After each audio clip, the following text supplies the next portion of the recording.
আর আমরা জলের যেই সমস্যা, যে কষ্ট আমরা বাড়ি বিশ্রাম করতে বরচলা এসপি অফিসের লগে, তো আমরা 3টা 4টা পরিবার জলের লেগে স্যার আমরা যেই কষ্ট পাই, ওই এই বাড়ির থেকে এই বাড়ির থেকে এদিকে থেকে সেটা জলানোর লাগে।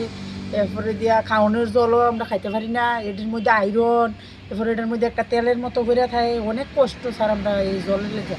তখন আমরা চাই আমরা যাতে জলের কোনো ব্যবস্থা নিয়ে করে দেওয়া। ব্যবহার করতে সময় অনেক সময় জল আই, আবার অনেক সময় আইও না। একদিন আইলে আবার অনেক সময় 2 দিন 3 দিন পরে আই। এবারের থেকে এদিকে জল আনি খাই। ওই বাড়ির সামনে একটা হোটেল আছে, হোটেলটার থেকে জল আনি খাওয়ানোর জল বোতল পুরে কলসি লিয়ে গেলে আমরা কলসি দিয়ে নেওয়া যেত না, তো বোতল পুরে আনি যে ওই হোটেলের সামনেতে আনি সেভাবে খাই আমরা জল পাচ্ছি। সমস্যা কোনো অনুষ্ঠান লাগলেও একটা জল টল আমরা এদিকে জায়গায় যা জলানো লাগে, মানুষও জল আনতাম গেলে অনেক রকমের কথা কয়, তোমরা এদিকে জল নাই কিরে, জল পায় না কিরে তোমরা, এরকমভাবে জলের একটা যে কোনো একটা ব্যবস্থা করার